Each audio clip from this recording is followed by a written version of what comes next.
Somewhere in Europe, enemy bombers are loading up. Bombs for Britain.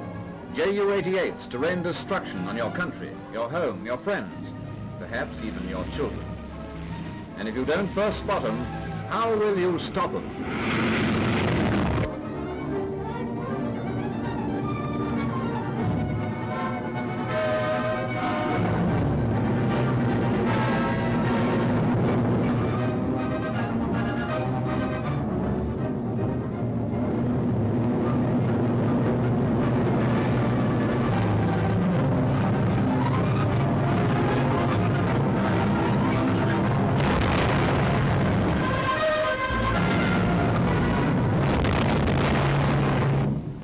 So let's get down to it on a captured Ju-88.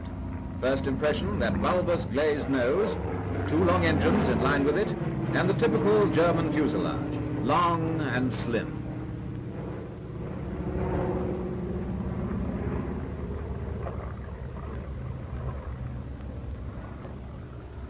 Impressions aren't enough.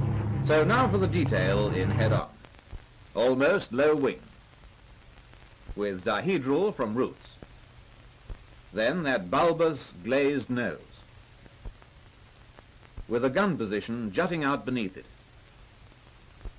And perhaps most important of all, those large underslung engines. For recognition purposes, call them radial. That's the dope in head-on then. Get going. Now from just below, and the engines still look radial, but the fact is they're in-line engines. And it's the circular radiators mounted in front that give that radial look. And see the wings, how the taper to narrow tips gives a pointed appearance at this angle. Make a mental note, too, that the jutting gun position below the nose destroys the low wing effect which you saw in head-on. But he's an 88 all right, and no mistake. Once we get him against the sky, the wing plan shows up well. That's no ordinary shape. See the break in the wing taper and the curve to the wing tips. Long engines in line with the nose, and you've got the Ju-88.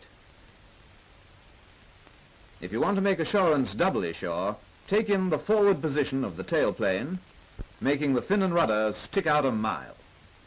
As dive bomber or level bomber, he normally has 4 external bomb racks. Here only 2 are fitted. The others should be there and there. That is detail within the outline, but useful as an extra clue to recognition.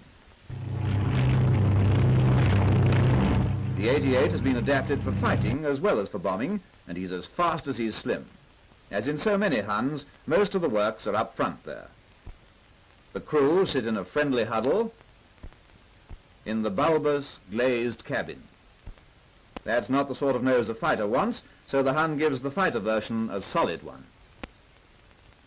The underslung engines add to the thickness up front, and behind the cabin, the fuselage is slim and rakish, with a large fin and rudder, which has a very straight leading edge. Unmistakable, those lines, a gift in side view, too.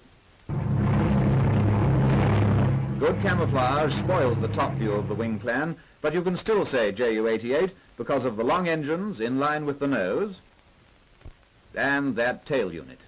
See the width of that tailplane, and don't miss its taper and narrow chord.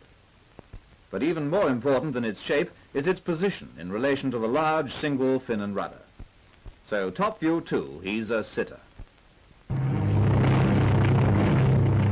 More camouflage trouble here, but you can still see quite clearly the jutting engines, the glazed nose and cabin, the straight back, and the tail unit that belongs to the Ju-88.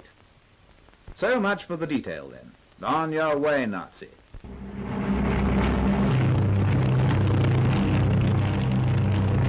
Now get a further rifle of him and check over the points we've talked about. He's all yours.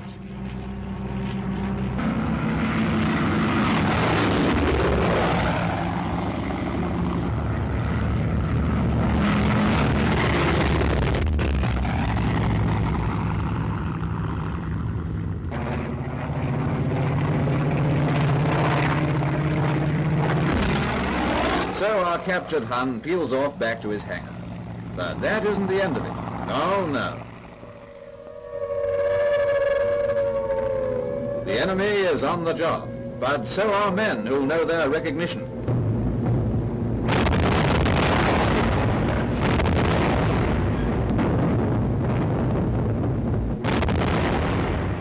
Got him! And how did they know him? Well, let's reconstruct.